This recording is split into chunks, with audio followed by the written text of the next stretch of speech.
Olá, estamos de volta ao compartilhamento da Bhagavad Gita depois de praticamente uma semana. Eu estava gripada e não estava podendo gravar a leitura da Bhagavad Gita. E é com uma imensa gratidão que hoje chegamos, ao capítulo 17, estamos no capítulo 17 e vamos fazer o verso 15, E a partir de hoje as gravações das leituras vão ser apenas da Bhagavad Gita. Foi terminado o livro Bondade como Estilo de Vida.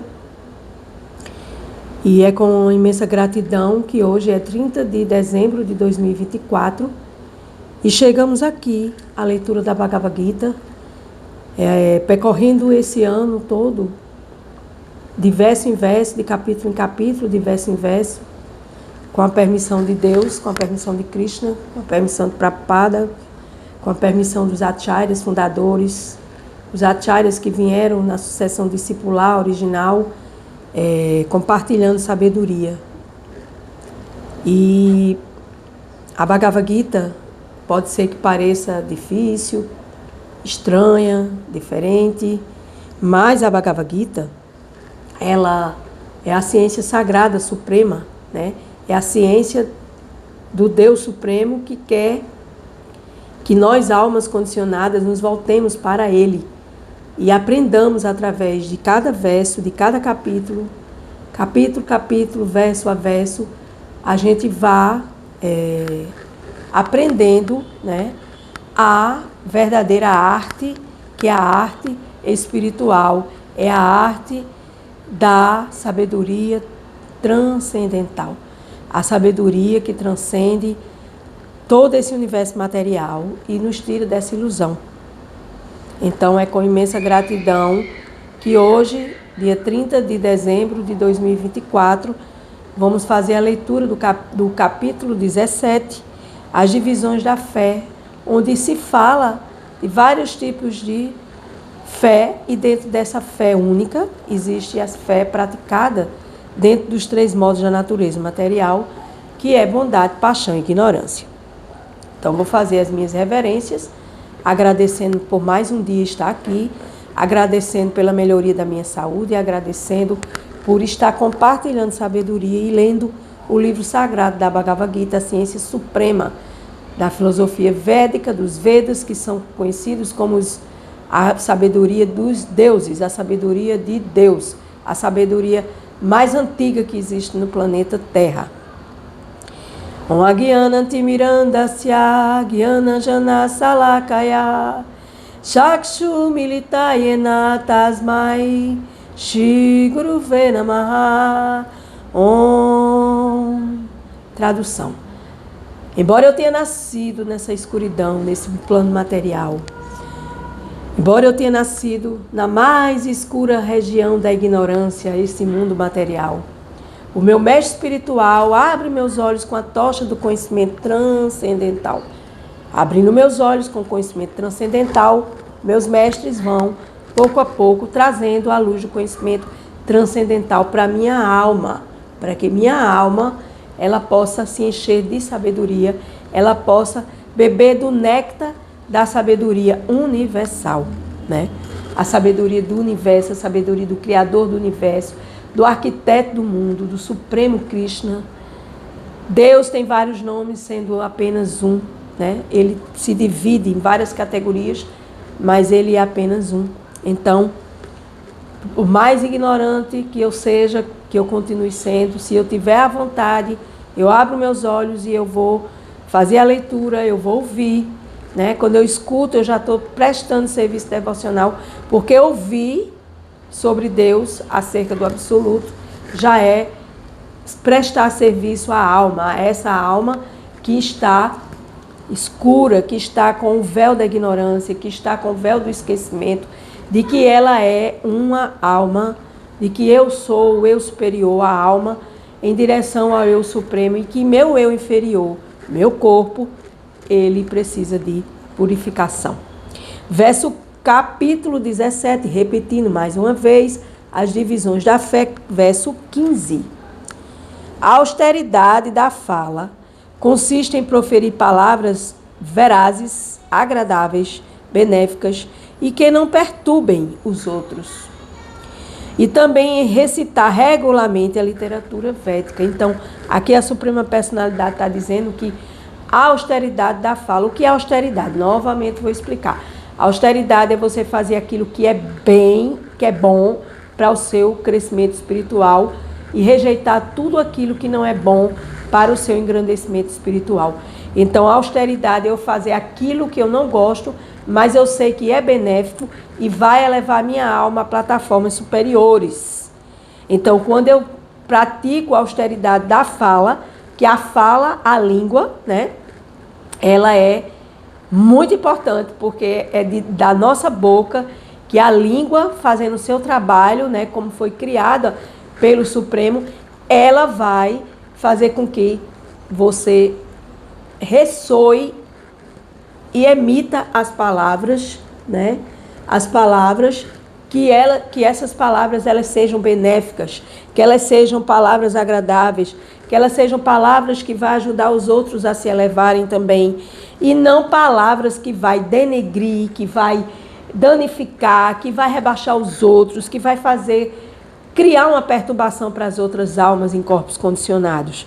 E também recitar, ou seja, ler a Bhagavad Gita regularmente e a literatura védica, trazendo esse conhecimento transcendental, também é uma penitência da fala. Srila Prabhupada aqui nos explica no seu significado. Já é Srila Prabhupada, eternas glórias a Srila Prabhupada, que trouxe a consciência de Deus, Krishna, para o Ocidente. Significado: ninguém deve falar de um modo que agite a mente dos outros. Vou ler mais 2 vezes. Ninguém deve falar de um modo que agite a mente dos outros. Ninguém deve falar de um modo que agite a mente dos outros. E é o que mais a gente faz. É agitar a nossa mente e agitar a mente dos outros. Ao falar, um professor pode instruir seus alunos dizendo a verdade. Mas mesmo esse professor não precisa dirigir àqueles que não são seus alunos palavras que acaso venham agitar suas mentes. Ou seja, ensine no modo da bondade, seja bondoso. Tal penitência refere-se ao ato de falar. Ademais, não deve falar tolices. O processo de falar em círculos espirituais consiste em dizer algo que as escrituras aprovam. Ou seja, eu preciso estar lendo a Bhagavad Gita e estar aqui em acordo com a Bhagavad Gita, porque a Bhagavad Gita é um livro sagrado, e aí eu, ao ler e ao proferir as palavras sagradas da Bhagavad Gita, ao proferir os versos, ao ler os versos, eu estou aqui compartilhando sabedoria e incentivando com a fala no modo da bondade para que as pessoas saiam do modo da ignorância e que elas aprendam a falar palavras que são importantes para o nosso desenvolvimento espiritual e não tolices. Deve ser muito agradável ouvir uma conversa que esteja citando uma passagem da escritura autorizada, ou seja, é muito importante a gente ler livros autorizados, livros sagrados autorizados, que venham trazer um conhecimento e não venham colocar a gente, porque existe muita literatura aí que não coloca as almas em caminhos iluminados, né? Temos que ter cuidado com esses tipos de literatura, né? Como com os seus comentários podemos obter o maior benefício e elevar a sociedade humana através da leitura da Bhagavad Gita e através das leituras sagradas. Há um acervo ilimitado de literatura védica que todos devem procurar estudá-la. Isso chama-se penitência da fala, ou seja, estudar as escrituras autorizadas. Verso 16. Satisfação, simplicidade, seriedade, autocontrole e purificação da existência são austeridades da mente. Aqui falamos austeridade da fala, agora vamos para austeridades da mente. Ou seja, praticar austeridades com a nossa mente, para que a nossa mente se desenvolva, para que a nossa mente ela possa clarear, ficar num estágio mais elevado, de pensamentos mais sublimes, pensamentos mais equilibrados, né? Satisfação, então, a mente ela precisa estar satisfeita. Mentes perturbadas são mentes desequilibradas, né? A mente ela deve pensar em coisas simples, pensamento, né, vida simples, pensamento elevado, né? Seriedade, a gente deve pensar coisas que levem a um caminho sério, um caminho de verdade, de veracidade, de autocontrole e se purificar a nossa existência através dessas austeridades da mente. Comentário Srila Prabhupada.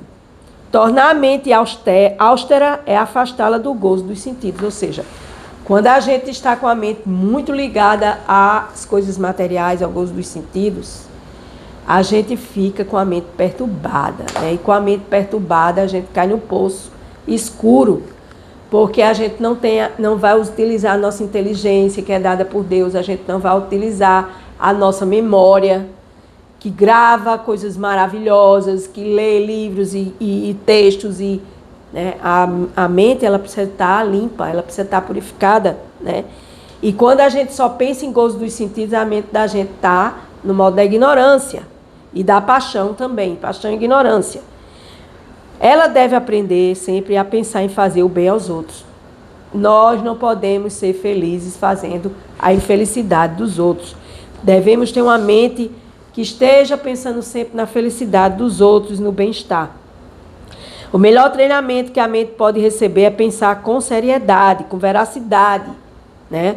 Ninguém deve se desviar da consciência de Deus, de Krishna, e todos devem sempre evitar o desfruto dos sentidos. Por quê? Porque luxúria, né? Cobiça, ira e luxúria são as três portas, já de Srila Prabhupada, uma alma autorrealizada, uma alma pura, né? Que ele diz que as três portas do inferno é ira, é cobiça, ira e luxúria. Então, se você coloca sua mente na cobiça, se você está com os pensamentos cheios de ira, um sentimento cheio de ira, onde é que você vai parar? Né?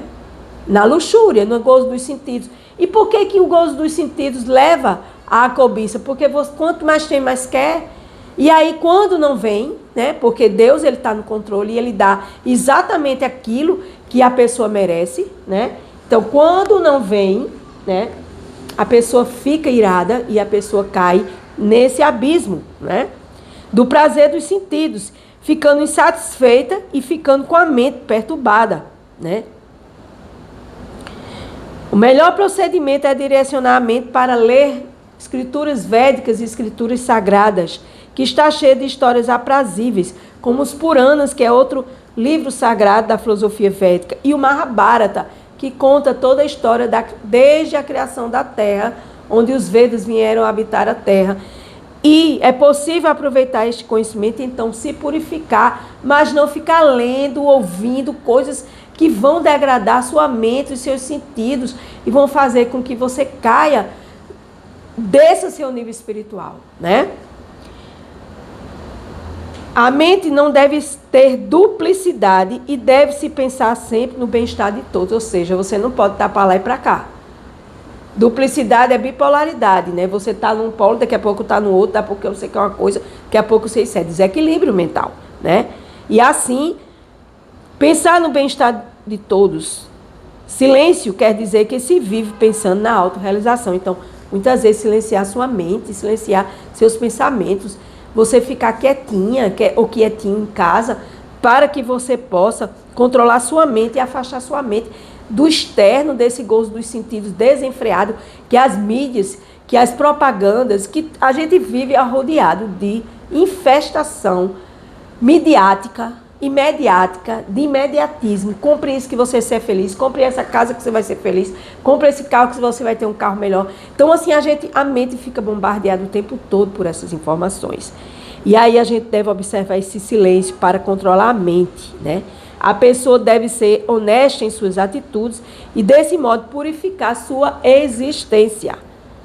Juntas, todas essas qualidades constituem a austeridade própria das atividades mentais. Ou seja, a gente pode se purificar dessas imperfeições mentais, né? Eu penso, sinto e ajo. Então, quando o meu pensamento está em desequilíbrio, tudo estará em desequilíbrio.